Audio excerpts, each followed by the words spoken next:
Welcome to Metal Chaos, man. So let's start right away. First of all, how long did the making of Amongst the Low and Empty take, from songwriting to recording and producing? Well, we wrote everything in studio. So we started writing a little bit before leading into the record, and we ended up throwing everything out and starting from scratch in the studio. It probably took us about 3.5 to 4 weeks total of in studio time writing and recording. As we were writing it, we were recording it. It was very in the moment. And then we got to go home, and then we had about a week and a half of reflection time, and then we went back to the studio, and we finished out another another 6-7 days. So total time into the record was probably about 5.5 weeks, 6 weeks, give or take. But yeah, everything was made in studio. All the instrumentals were orchestrated by Bobby Crow, my drummer, and all the lyrics and vocal stuff was handled by me, and I had some assistance of my bass player, Mike Casses. He's like a thesaurus, so he's a great person to have in that territory, you know what I mean? Plus he shreds bass, and he brought his own little personality to the record. I'll definitely give it that, because the bass shines the most any bass has throughout any of our rest of our records, you know. And this was the first time the band worked with Josh Schroeder, right, at Random Awesome Studios. Yes, this was the first time working with a producer in general, actually. Everything was all self-produced by us, all in-house.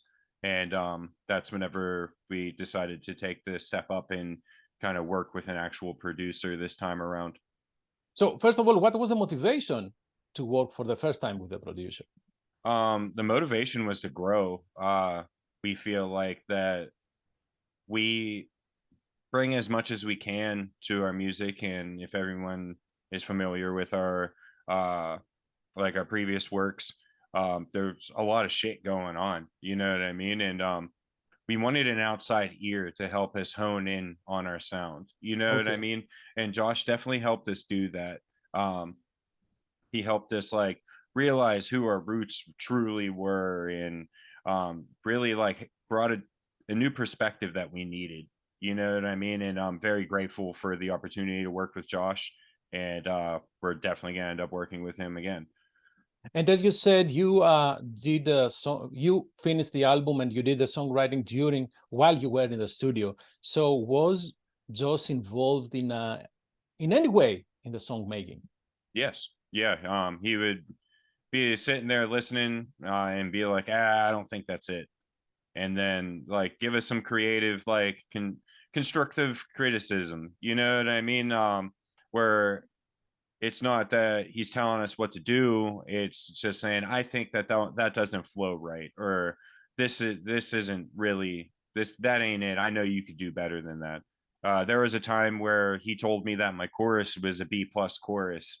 B+? And yeah, it broke my fucking heart, dude. Oh, and man. But him telling me that made me bust my ass that much harder, and that's where Malady was formed. That he was referencing that chorus, and ended up being one of our singles, you know what I mean? So it was definitely very productive to have a producer there, you know. Helped us grow a lot. And I believe that it takes a specific type of guts a band has to have in order to be open, right? Because usually you have people saying, that's my song, I don't want to hear anything from you, I know what's best, so do your own thing in the sound. I don't want to hear that. So that takes a lot of guts, I will say. Yeah, see, I believe it takes a certain mindset to approach that type of environment. If you're not open to being critiqued and people telling you fucking suck, then I wouldn't suggest to do that, you know what I mean? But given with the final product, I will say that it did bring a lot of light to every member of the band, having a producer there helping, just help pushing us that little bit, you know. Yeah. Although from B plus to You Guys Suck has a big difference, big Oh distance. yeah. Well, there'd be times where like try to piss me off so I get some fucking real Well, nasty shit. You know honestly, what I mean? you need to be pissed off to sing like that. Come on. Dude, believe it or not, a lot of my vocals in the record were tracked with me like putting my feet up and shit. Really? Yeah, like not even joking, dude. Like the chorus for Tower of Torsos, for example, they wanted me so relaxed doing that that literally like I was like laid back, like Oops. just like feet up, dude. It was Jeez, man. great. I was thinking the other way around. This guy screams, growls his guts off. He has to be, I don't know, put in a chamber without lights. I don't know. Nah, dude, but I'm just chilling, you know, like I'm just chilling, just making some gas. Oh my. Okay, okay. Fair enough. So now that you mentioned Tower of Torsos, so and you said that you wrote the lyrics.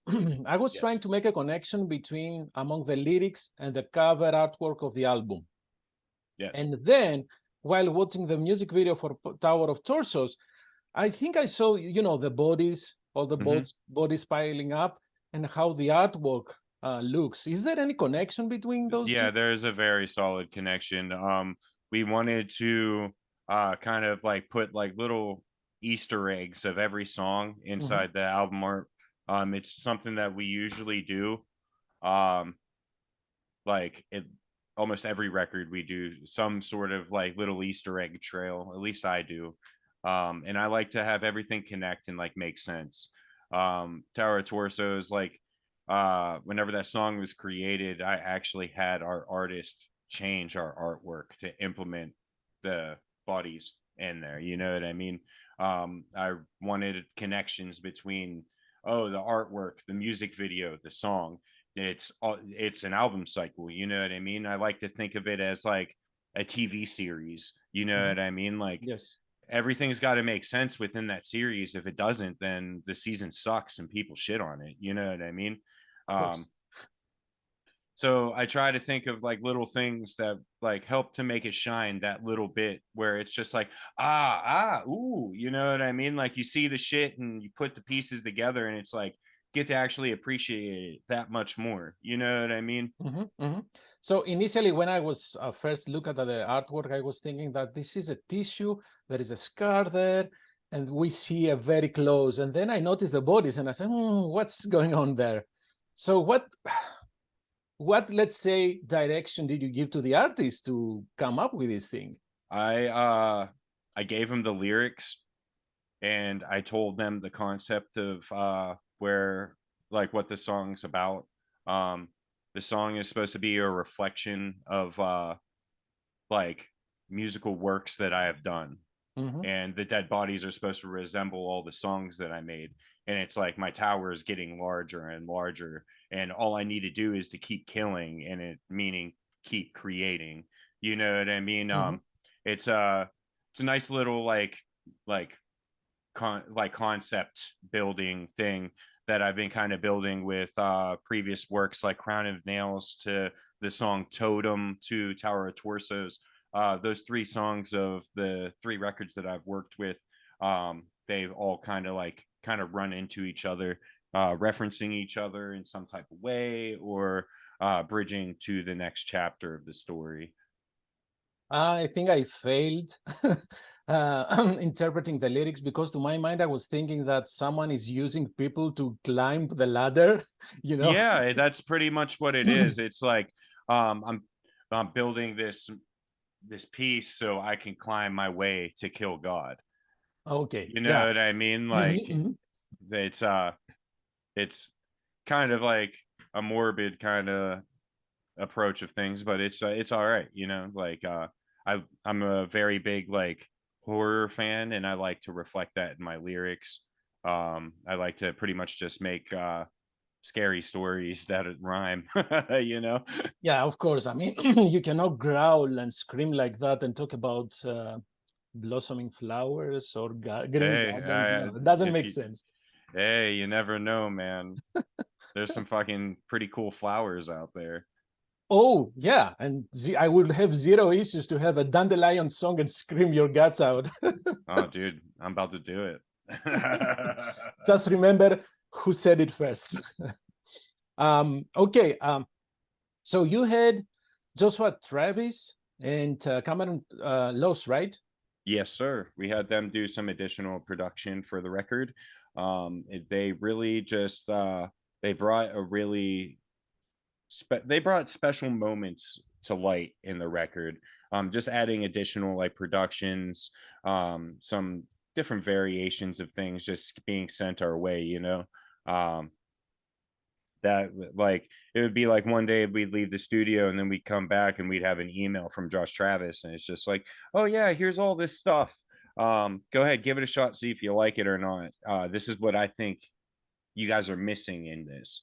And it like Amongst Alone Empty, the title track, for example, he put like little hi-hat glitch noises in there, little percussive hits. Mhm. And that was something that we would have never thought to put in there. You know what I mean? And it was a nice little special texture that really brought that moment to life a little more. You know what I mean? Um, but yeah, working with them was great. Both Josh and Cameron, awesome guys. I'd recommend anyone to work with them. The challenge that I see with these things is that you have to use headphones at least for a couple of listening sessions in order to pick those fine, let's say, details, because you get a disturbing feeling while you, especially the opening. I see what you're saying. So you have these different sounds that create feelings in you. Yes. And that I understand. But yet again, because the music is aggressive, it's heavy, you need to put headphones in order to pick on those things. Because if you put it on the turntable, I Or don't think I it may feel be like that it just needs to have a good system. Because like true. there'll be True. times where I'm listening on my monitors and then I go to my car and then I hear something totally different in my car. So your You car know what I has mean? better audio system? No, it's No, I'm not joking. even I'm joking. that. I'm joking. It's It's a because like setup, I guess. yeah, it's more about like what your environment's like. You know what Correct. I mean? Like how it's like the acoustics of your room and things like that. You know what I mean? If you have a more controlled setup, I believe that you'll be able to hear everything more detailed, like Mhm. all the more detailed things. You'll be able to hear it like that much more.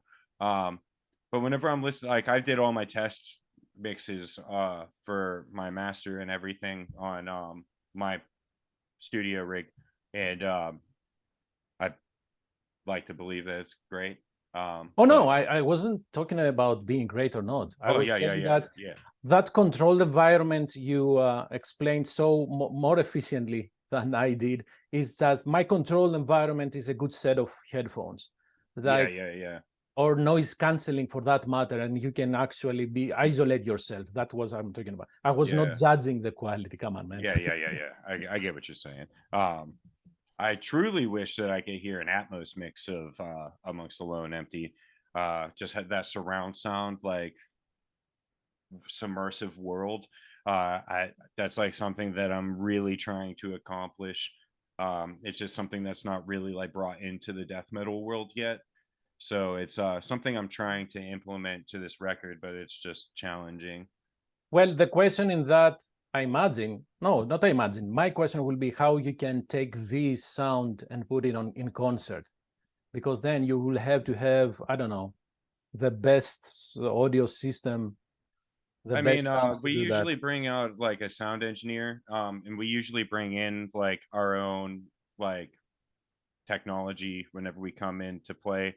And as long as they have a good PA, we're straight. You know what Right. I mean? Mm-hmm, mm-hmm. Because like there'll be times where like we play the little dive bar, and we're just like, ah, all right, well, the PA still works. Let's do this shit. You know what I Right. mean? And then it sounds just like it would anywhere else, just because we bring our own stuff. You know what I mean? Yeah, I was talking about more about the Atmos system or the 5.1. Oh yeah, if That we would were be able to accomplish the Atmos stuff, whenever that's a thing, dude, that's gonna be like a crazy new world. oh yeah. I think Aerosmith were doing something like that in Las Vegas residency, but you need to have specific setting of the speakers, specific venue. I don't think we have the money right now to support any of this, especially Yeah, after the COVID. it's such a new thing. It's such a Yes. new thing, you know what I mean? It's Yeah. what the future of music's coming. It's like, oh, it's super expensive now. 5 years from now, it's gonna be totally different, just because everything's that new standard. Let's hope that live music will never stop, and you can still be thrown a beer at you while in the mosh pit and getting a bruise. And anyways, um, back to the guys, Joshua and Cameron. Is it true that Travis recorded a chainsaw? Yeah, Did he actually use that in the album? yeah. Oh, now you have to tell me the song now. I could not It's in Tower of Torsos actually. really. Yeah. He did a bunch of crazy things. Like he went and got like captured the atmosphere of a city. Oof, Just okay. walked around with like a recorder or The like with a ambience, right? recording and just getting moments of the city, like going out in the woods with a chainsaw, dude. How'd you even know about that? Oh man. Well, you cannot do that live. Although Jekyll used to have a chainsaw on stage, right? Oh shit. um, I saw, speaking of the music recording and so on, I saw a drum playthrough that you posted in the band's Facebook, and the posting was said to prove haters wrong. So, is there a story behind that? Why do you guys need to prove yourselves? It's not that we're trying to prove ourselves. It's just like a lot of people are just like, yeah, that drummer's dreaming. And like a lot of people don't believe that the drum, like the kick patterns in Amongst the Low and Empty are playable. And Mhm. it's kind of just like putting our money where our mouth is type deal. You know what I mean? Like, hey, yeah, it's completely doable. Come to a show, see it again. You know what I mean? Because a lot of people just like discredit like just for like how drums can be so faked nowadays. You know what I mean? And people are just like, ah, yeah, that guy ain't doing it. And it's like, ah, well, actually, he is, and To me, eh, it's frustrating because you start on the wrong basis. You start to not you start by having a negative uh, aspect on that, right? yeah, Why don't you say this guy is super cool and he's drumming? Let's go and see him in concert. If he can do that's that what in I'm concert, saying. then you can judge him, but not the Yeah, other way around. That's that's bizarre. what I'm saying. Like people just That's like as soon as they hear it for the first time, they're just like, ah, he can't do that. Motherfucker, I don't see you at a show fucking telling us that we played that shit wrong because I know we played it. Go on the YouTube videos, dude. You uh, know what I mean? Shit's um, crazy. yeah, internet. Anyways, sometimes brings the worst of us. Usually brings the worst of Yeah, us. usually, man. Anyhow, you have Carl for joining on the guitars, and he did Yes. an amazing solo in Dreamlike. What was his contribution for the rest of the album? Did he Um, join the band he before, joined during the making? band. Remember how I mentioned we were at the studio for about like 4.5 weeks Correct. earlier? This was where just Bobby Crow, Michael Casses, and myself Hmm. went and created the record. Okay. Whenever we were creating the record, this is while we were trying out different people for the position. We didn't want to make a haste decision. So we felt like we knew the band's sound enough that we should just complete our record ourselves.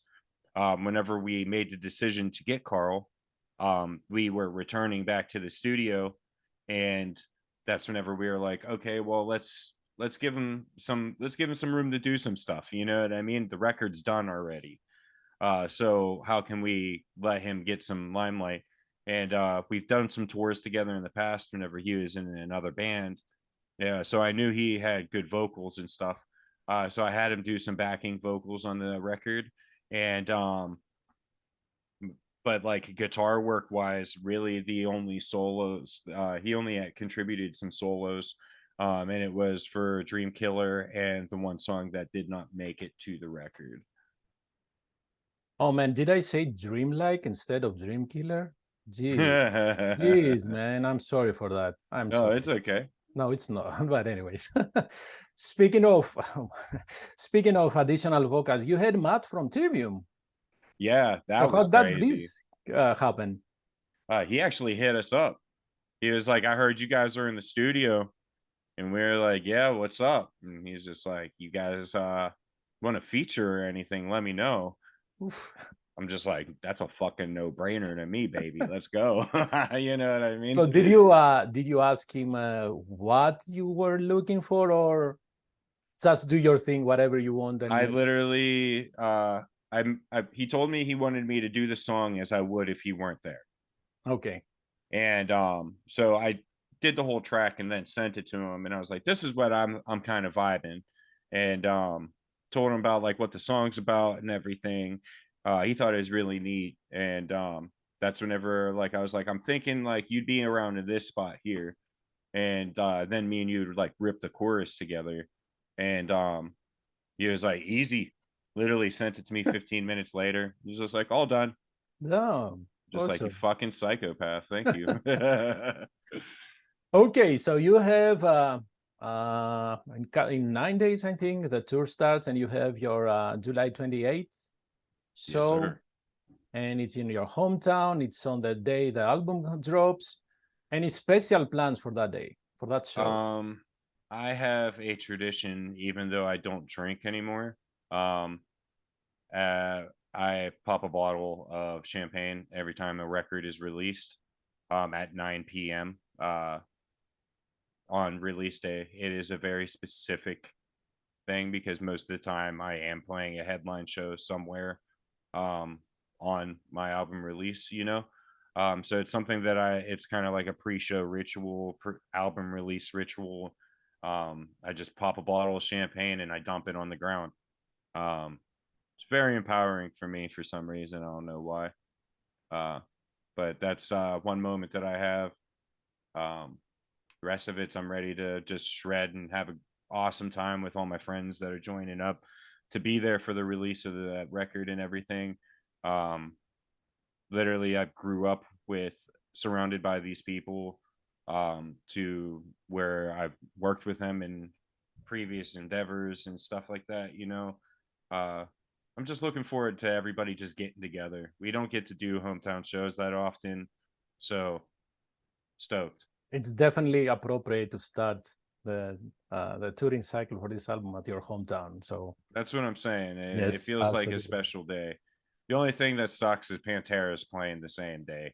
So Oh crap. yeah, with Lamb of God. Oh well, Uh, well, you know better than me that after the pandemic, shit like that will happen more times than we can count, because everybody yeah. is going on tours. And oh man, it's I you know how you can imagine how challenging it is for the fans, right? They come to choose based on the budget that they have, and then choose bands. So I don't know. It's always I don't know. I have no solution to that, to be honest. How can you pick if you like both bands? How do you do that? Yeah, that's what I'm saying, dude. It's hard, you know, Yeah, especially whenever one's an arena and one's a record store, you know. Um, yeah. I I know could. people probably have more fun at the record store, just saying, you know. You know what? I cannot disagree with that, because, and that's my 2 cents on this. The arena show seems to be pre-cut. There is a specific program to follow. Nothing exciting out of the ordinary may happen. But if you follow a club tour, then most of the cases, the two club shows cannot be the same. But the arena shows, they have to be the same in Yeah, they're principle. all union. You know what I Correct. mean? They Yeah. just have the schematics that they hand people to just do what they got to do, you Yes. know? So for me, being 48 now and having been in so many shows, I'm kind of tired of arena shows, to be honest. Too expensive in my opinion. Let's say that I have unlimited budget. I mean, it's pretty much same old, same old. You will see this, the pyros, if there are any will go in this point. The singer will say this, anyhow. But that's not the purpose of this interview to sound like grumpy old men. However, you have the European and then the North US tours, and pretty much those two tours will eat up the rest of 2023, right? Yes, sir. So what's about the 2024? 2024, we're already starting to announce some things. We actually announced today, about like 20 minutes ago, that we are going to be on Inferno Fest in Norway. Awesome. So that's a nice little hint that some European festivals going to be coming up. I mean, European tours dates are going to be coming up for the 2024 season. So we're kind of like pretty much already in like summertime of 2024 right now. Real busy, you know.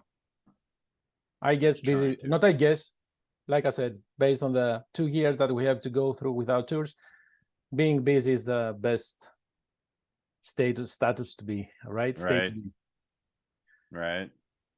Dave, thank you very much for your time. If there is anything else you would like to share, and I forgot to ask, aside from butchering the name of the song of Dream Killer. I would like to shout out to everybody that has pre-ordered the record and is going to be there for the release day and celebrating the record for us. If anybody's interested in new merch or anything like that, you could see empiricon.com, indiemerch.com. You can pretty much find us pretty much anywhere there's some type of store near your region of the world where you could get it where it's not going to destroy your pocket. Oh, will you have the vinyl available on the tour? Yes, I will have the vinyl available. I actually have the boxes sitting in my dining room right now. It's really great. All the colors or just the black one? Oh, they're colors. Oh man, I got the deluxe editions. I could actually show you a sneak peek before I hop off here if you want. Yes, please.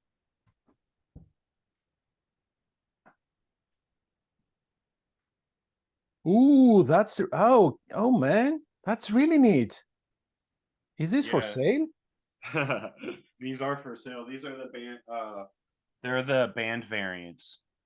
Ooh, nice. Yeah, these are the ones that only Signs of the Swarm will have. They're not online. So like you'd have to get it at a show.